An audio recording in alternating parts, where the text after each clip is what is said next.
yung tax. Kasi ang gusto ko, malaan lang ng tao kung alin ang dapat at alin ang pinakamahalaga sa nasaan yung sitwasyon ng bayan.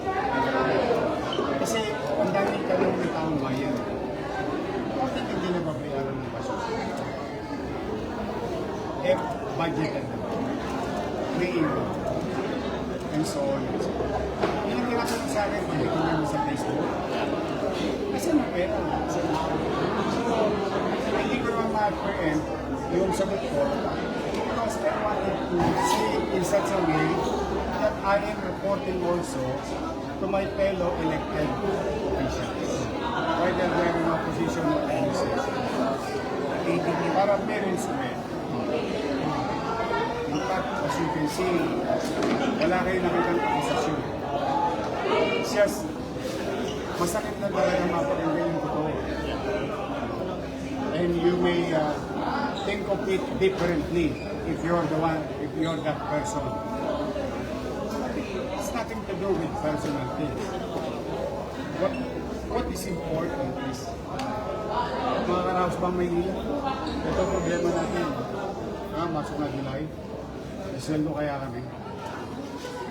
That's a worrisome for Mayor, yun lang yun. Hindi siya natin yun. Tapos na halalan.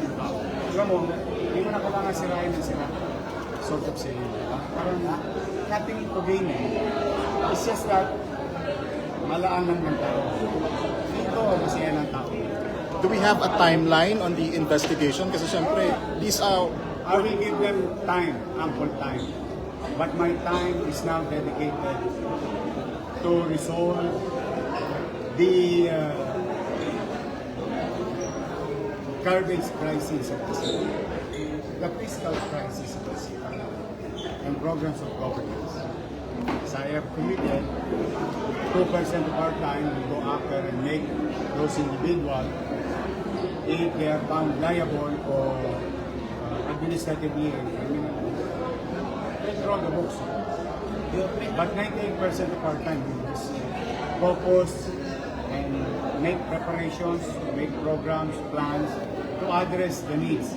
Yung tugunan yung pangangailangan ng tao. First things first. Mayor, almost 11 billion. Yes. How do you intend to use financial engineering 2.0? Kasi nung nag-assume ka ng office Zero in lang. 2019, Zero lang. ganito. Very zero lang yung I 2000. mean, there's a financial problem that needs to be fixed. Oh, What bakit are sa you akin? doing? How do you do that this time? Basta, you'll be part of everything. People will be part of it. By day to day, na malalaman ninyo our result, how are we resolving this fiscal problem. We'll do our best. Ayoko muna maging burden. Kasi pinaka-simpleng sagot yan ay mag-tax. Baligtad nga eh. Wala na nga kami pera, mag-tax amnesty pa kami. Because I wanted to start with a clean slate sa taong bayan. So, sila, ginagampanan nila tungkulin nila bilang mamamayan, bayad ng buwis. Ipakita mo nila yung gampanan namin ang aming tungkulin sa taong bayan. Then, kung ano man yung karagdagang obligasyon, sa dulo na yun. Ngayon, it's more on efficiency. Efficiency. I feel that some of these people are former appointees of yours. Ngayon, now, you see that. Yeah. Mga Pinagkaliwanahan mo nito before. yes. Next pa. Hindi ko alam eh. Alam ko minsan, nakakabaliw talaga dyan. Hindi ko maisip. Baka talaga, wala akong isasagot sa'yo. Kasi, ganyan ba sila dati? Camera, sir. Hindi naman. Diba? Ganyan ba sila dati? O sa akin sila naglilingkod? Hindi naman. Bakit sila naging ganyan? Pwede ba namin hindi ko alam kung naging direktiba. I don't want to point fingers, but as far as we are concerned, if your question is apples to apples, there are two different periods with the same department head, and a lot Itong